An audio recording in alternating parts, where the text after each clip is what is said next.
ये स्वच्छता के प्रति एक शुरुआत है, सभी लोग ताली बजाएं।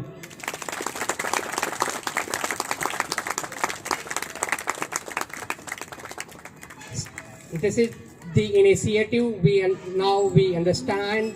Even this is not only event we celebrate to create the West. Today we choose for the change and utilize the West. Now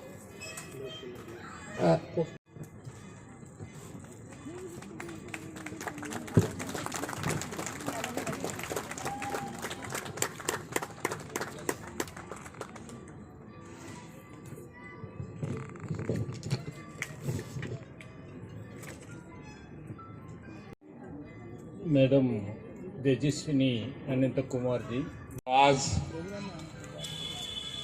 एक ऐसी चेतना का जागरण करने वाली तेजस्विनी अनंत कुमार जी, जिनके नेतृत्व में पूरे देश में एक ऐसा अभियान चलाया जा रहा है जो हमारी आने वाली पीढ़ियों की जरूरत है। उनके साथ उनकी पुत्री विजेता जी, डीसी साहब जिनका अभी हमने उद्बोधन सुना, दयानिधि जी, सुधीर त्यागी जी, सौरभ शर्मा जी, एन.के. अग्रवाल जी, हमारे छोटे भाई अमित जी और साल्व रघुवंशी जी, मैं सभी को हार्दिक बधाई देता हूं, क्योंकि आज का यह एक कार्यक्रम नहीं है, ये एक चेतना है, यह एक संदेश है सजगता का, और यह कार्य है उस मानवता का जिसे हमें बचाना है। हमने अपनी आदतों से पिछले 30 से 40 सालों में नदियों को 60% मृतप्राय कर दिया, मार दिया। हमने पेड़ों का इस तरीके से कटाई की कि पूरी पृथ्वी के लिए एक ऐसा संकट उत्पन्न हो गया जिसके लिए हमें इस गोष्ठियों का आयोजन करना पड़ता है।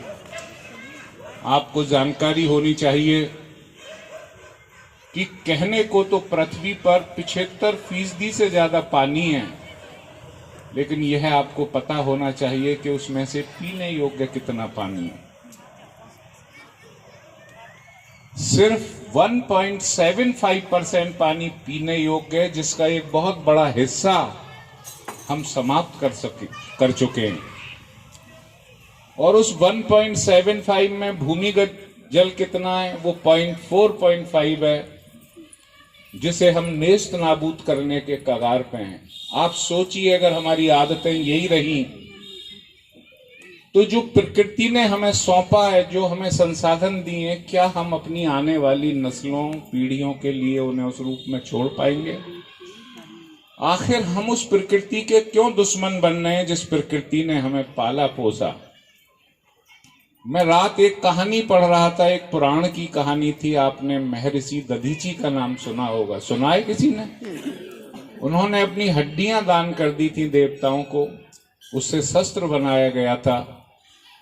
तो जब उन्होंने अपना देह त्याग दिया, प्राण त्याग दिए, तो उनकी पत्नी ने सोचा मैं जिंदा रहकर क्या करूंगी। उस वक्त वो गर्भवती थी और उनके पेट में एक बच्चा था। उन्होंने अपना पेट चीर कर उस बच्चे को बाहर निकाला, जिसका नाम बाद में पिपलाद हुआ, और वो स्वर्ग लोक को सिधार गई। हुआ यह कहानी आपको जाननी चाहिए। उस बच्चे को पाला पेड़ों ने, उस बच्चे को पाला पक्षियों ने, उस बच्चे को पाला उस जंगल के जानवरों ने। चिड़िया उसके लिए दाना लाती थी, पेड़ उसे छाए देते थे। तो जब वो समझने लगा और धीरे धीरे बड़ा होने लगा, तो उसने पूछा मेरे माँ बाप कौन है? तब जंगल के जानवर और पेड़ों ने उसे बताया कि आपके पिता एक बहुत बड़े ऋषि थे, जिन्होंने प्रकृति संरक्षण के लिए और हम लोगों को बहुत प्यार दिया। तो ये कहानी दर्शाती है कि हमारे देश की संस्कृति में, हमारे देश के साहित्य में प्रकृति का क्या महत्व रहा है, और हम क्या कर रहे हैं? हम उसके दुश्मन बने हुए हैं, और हम अपनी भौतिकवादी आदतों से निरंतर पृथ्वी को उस कगार पर पहुंचा रहे हैं जहां से उसका नाश होना निश्चित है। तो आज ये एक बहुत अच्छी पहल है और अनंत कुमार जी हमारे बहुत बड़े नेता थे इस देश के। उनकी पत्नी और उनकी बच्ची उनकी उस परंपरा को आगे बढ़ा रही हैं जिसमें पर्यावरण को संरक्षित रखने का भाव है। निश्चित तौर से इनके इस प्रयास में हम सभी लोगों को खड़े होकर उस महाअभियान को आगे चलाना चाहिए जिसमें मानवता का कल्याण है, और वह एक व्यक्ति से या एक सरकार से संभव नहीं होगा। हम ये सोचें कि ये जो सामने पेड़ हैं इनका संरक्षण सिर्फ प्राधिकरण करे तो हम कहीं ना कहीं गलत हैं। ये हर व्यक्ति का फर्ज है कि वो जितनी ऑक्सीजन लेता है, अभी मुझे बताया गया जो आंकड़े प्रस्तुत किए कि एक व्यक्ति 7 पेड़ों की ऑक्सीजन लेता है, और हिंदुस्तान में जो रेशो है वो 10 व्यक्तियों पर एक पेड़ का है। तो आप समझ लीजिए कि आपका भविष्य क्या है। आप किसी सरकार की जिम्मेदारी मत मानिए पार्कों के रखरखाव के लिए। आपको अपनी दिनचर्या में पेड़ों की सुरक्षा का भाव जगाना होगा। आपको अपनी दिनचर्या में प्लास्टिक यूज को समाप्त करने का भाव जगाना होगा, और आपको अपनी दिनचर्या में यह शपथ लेनी होगी कि हम जिस प्रकृति में पैदा हुए और जिस प्रकृति ने हमें पाल पोस कर बड़ा किया, यह हमारा नैतिक कर्तव्य है कि हम अपने आने वाली संतानों के लिए कम से कम उसे नष्ट करें और इस रूप में छोड़कर जाएं जिससे वो लोग भी जीवित रह सकें। इन्हीं शब्दों के साथ मैं तेजस्विनी जी का बहुत धन्यवाद करता हूं और बेटी विजेता को बधाई देता हूं कि इस ग्रेटर नोएडा और नोएडा क्षेत्र में ही नहीं, हम पूरे उत्तर प्रदेश में आपके इस अभियान को आगे बढ़ाने के लिए पूरा प्रयास करेंगे। और आपका जो पुनीत कर्तव्य है, आप तो एक माध्यम है, आप तो मानवता के कल्याण के लिए एक ऐसा प्रण लिए हुए हैं जिसका प्रण यहाँ बैठे हर व्यक्ति को और मेरी हर बहन को लेना चाहिए। आप सबका बहुत बहुत धन्यवाद। भारत माता की जय।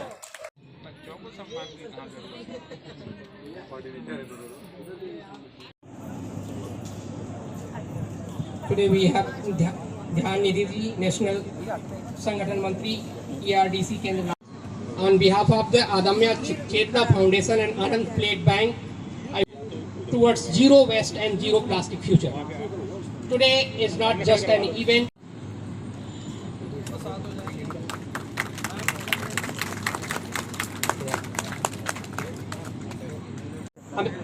अमित भाटी हमारे आरडब्ल्यू अध्यक्ष जी हैं, उनसे निवेदन करूंगा कि बीसी साहब का स्वागत करें प्लीज।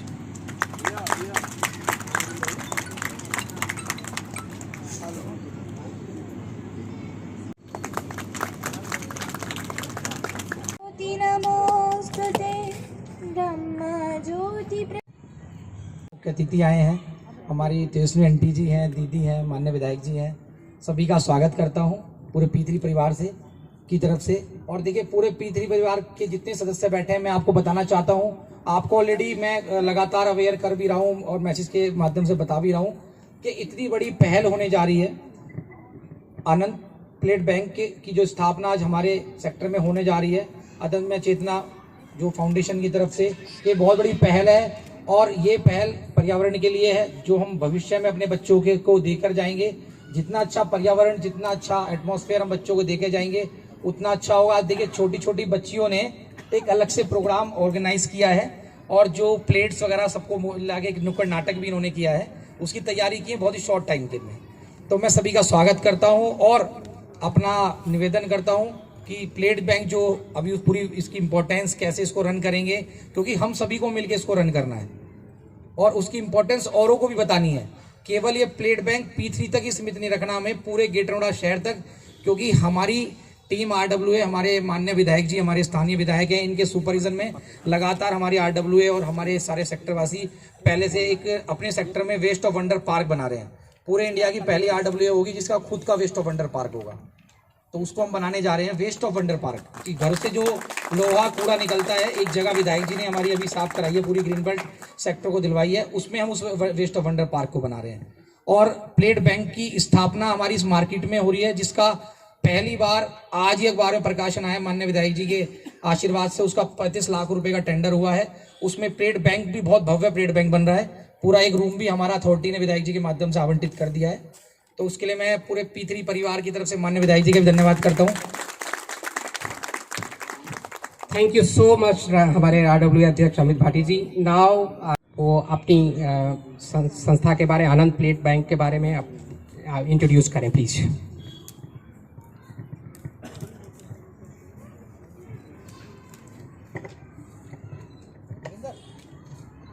सभी को नमस्कार।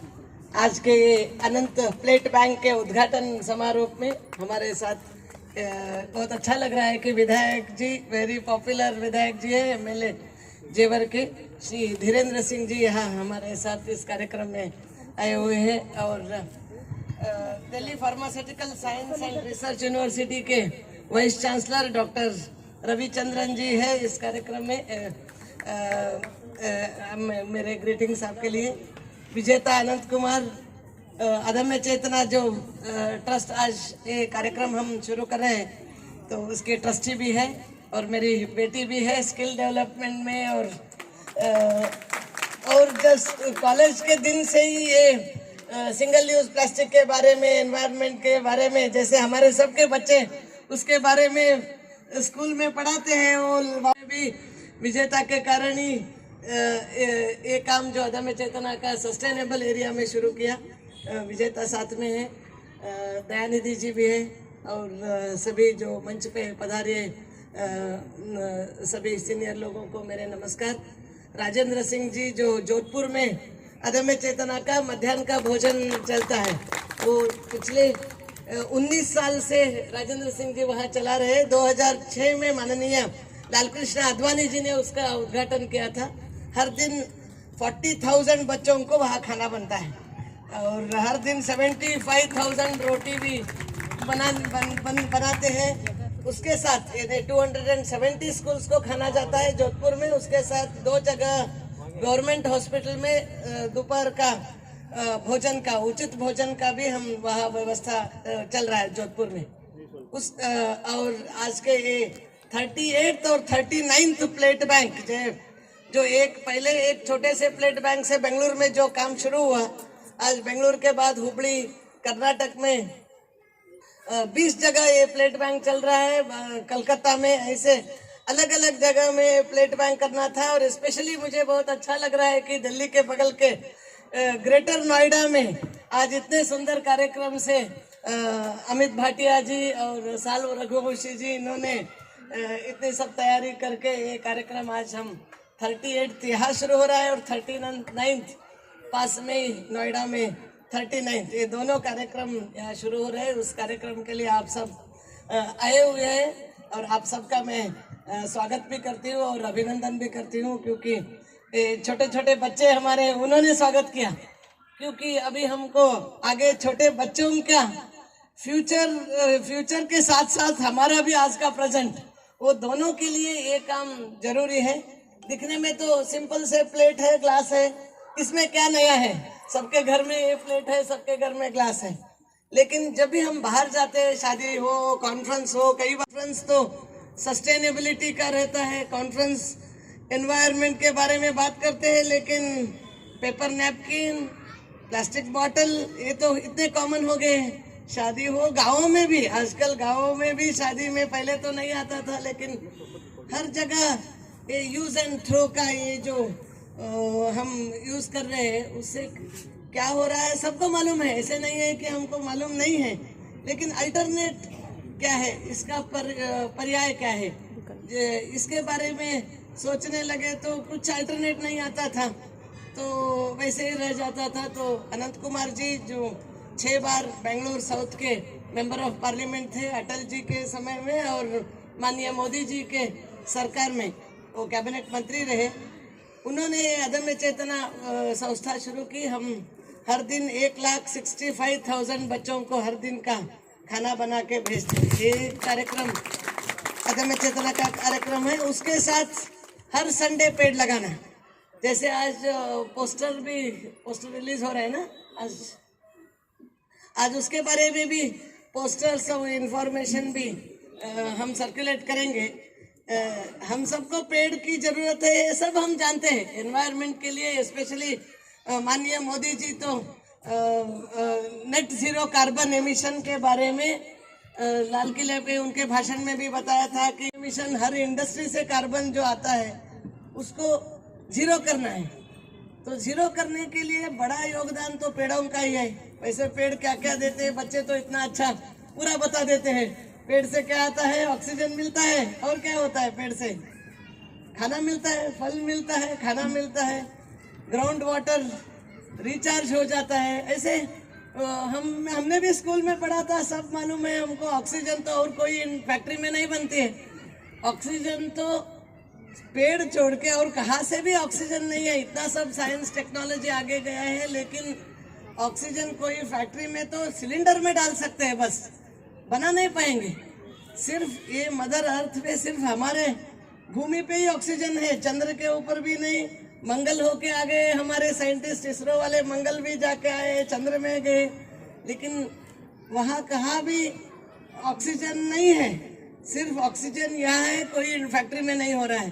सो ये ऑक्सीजन किससे होता है, बच्चे सब जानते हैं किससे बनता है, पेड़ से ही आता है। ऑक्सीजन पेड़ से ही आता है। और कार्बन डाइऑक्साइड कौन लेता है, पेड़ ही लेते हैं। कार्बन डाइऑक्साइड जो हमारे फैक्ट्री से जो हम हर सांस में हम कार्बन डाइऑक्साइड छोड़ते हैं, ऑक्सीजन लेते हैं। ये सब इसको कहते हैं कार्बन सिक्वेस्ट्रेशन। क्या कहते हैं, याद रखना, कार्बन सिक्वेस्ट्रेशन। उससे क्या होता है, कार्बन, पेड़ देखिए कार्बन लेके ऑक्सीजन दे देते हैं। तो कितने पेड़ चाहिए हर एक व्यक्ति के लिए, सिर्फ सांस लेने में कितने चाहिए पेड़, इसके बारे में भी हमको पता नहीं था। मैंने भी बहुत सारा इसके बारे में पढ़ा था, लेकिन बहुत सारे PhD किए हुए लोग हैं। लेकिन जब मैंने ये प्रश्न हमने उनको पूछा तो किसी को ठीक से मालूम नहीं था। तो ये 10 साल पहले जब ये प्रश्न आया कि एक व्यक्ति के लिए कितने पेड़ चाहिए, सिर्फ सांस लेने के लिए, पेपर नैपकिन का, फर्नीचर के लिए, उसके लिए पूछ नहीं रहे, सिर्फ हमारे पर्सनल ऑक्सीजन लेने के लिए कितने चाहिए। तो फाइनली एक साइंटिस्ट प्रोफेसर हरीश भट्ट करके इंडियन इंस्टीट्यूट ऑफ साइंस वाले साइंटिस्ट ने पूरा हिसाब लगा के उन्होंने बताया कि एक व्यक्ति के लिए 7 पेड़ चाहिए, 7 ट्रीज, एवरेज हाइट वाले। तो बाद में अनंत कुमार जी ने उनको प्रश्न पूछा कि बेंगलुरु में कितने पेड़ हैं, तो उन्होंने कहा वो भी मालूम नहीं। ठीक है, तो कुछ एक ऐप बना के उन्होंने एक ऐप डेवलप किया, बेंगलुरु में काउंट करवाया कि बेंगलुरु तो पूरे भारत में ग्रीन सिटी माना जाता है। वैसे ये भी ऐसे ही ग्रीन सिटी है, नोएडा भी, ग्रेटर नोएडा भी ग्रीन सिटी है। तो बेंगलुरु में कितने पेड़ हैं, तो बेंगलुरु का पॉपुलेशन तब 1 करोड़ था। 1 करोड़ पॉपुलेशन के लिए कितने पेड़ चाहिए, 1 को 7 तो कितने हुआ, 7 करोड़। तो 7 करोड़ पेड़ चाहिए, तो कितने हैं, हमें भी सबको एक ये था कि कितने हैं। तो एक कुतूहल जो सबके लिए मन में था।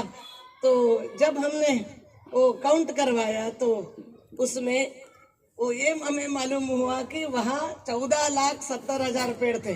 कितने थे, 14,70,000, यानी 1 करोड़ डिवाइडेड बाय 7 चाहिए था, 1:7।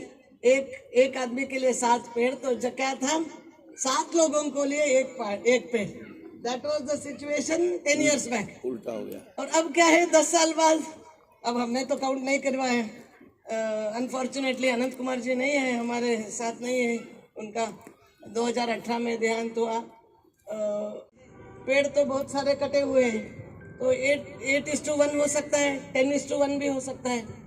This is the situation. आज बेंगलुरु का ये सिचुएशन है। और बाकी का कलकत्ता में मैं पूछ रही थी तो 12:1 है, 12 लोगों के लिए एक पेड़। तो इसीलिए हर संडे पेड़ लगाना ये कार्यक्रम शुरू हुआ। ऐसे एक एक करके इंफॉर्मेशन उसके बारे में 103 kg देता है, हमारे लिए 700 kg चाहिए 1 साल का। ऐसे हम 4 चेम्बर्स है, 4 अलग अलग चेम्बर है। तो जब ये घास खाता है तो वो आगे चला ऐसे काट लेते हैं। बेंगलुरु में ही 30 लाख दूध का पैकेट आ जाता है, हर दिन सेल होता है। अभी तेल का पैकेट है, सब पैकेट में ही आ जाते हैं। कॉर्नर कट करने से हर दिन 30 लाख दूध का वो कॉर्नर कहाँ जाता है? डस्टबिन में चला जाता है। कोई उसको सेग्रीगेट नहीं कर पाएंगे, सेपरेट नहीं कर पाएंगे, तो क्या होगा आगे? सेपरेट नहीं किया तो वो मिट्टी में नहीं तो पानी में चला जाएगा। वो जब मिट्टी में चला जाएगा, वेदरिंग से बारिश होता है, विंड से, वो छोटा पीस और छोटा बनके माइक्रो प्लास्टिक बनके वापस हमारे ही खाने पे आ रहा है। तो उसके लिए सोल्यूशन क्या है? जैसे प्लास्टिक चम्मच के बगल में हम स्टील के चम्मच यूज कर सकते हैं, लेकिन छोटा प्लास्टिक नहीं, मिट्टी में नहीं जाने के लिए क्या करना है? सब इसके लिए एक सोल्यूशन है, ऐसे नहीं काटना है, ऐसे काटना है। वो एक पोस्टर है, देखिए उसमें एक पोस्टर है। तो हम ऐसे काटने के बदले से ऐसे काटने से सेपरेट नहीं होगा। और बड़ा कवर है, बड़ा प्लास्टिक कवर क्या होगा? रिसाइकल हो जाएगा। अभी हमारे विधायक जी है, ये को बचाने आए हैं, ना प्लास्टिक ना गंदगी का ढेर, अब बदलेंगे हम अपना ये पहर। प्लास्टिक ने क्या हाल किया, नदियों को भी बेहाल किया। गायें मछलियाँ सब रोती हैं, इस जहर में जान खोती है। एक थाली एक गिलास बचा सकता है पूरा आकाश। बार बार जो काम में आए यही सच्ची सेवा खिलाए। यह बर्तन बैंक नहीं है, बस यह सोच का एक उजाला है। हर शादी हर त्योहार में स्वच्छता का यह रखवाला है।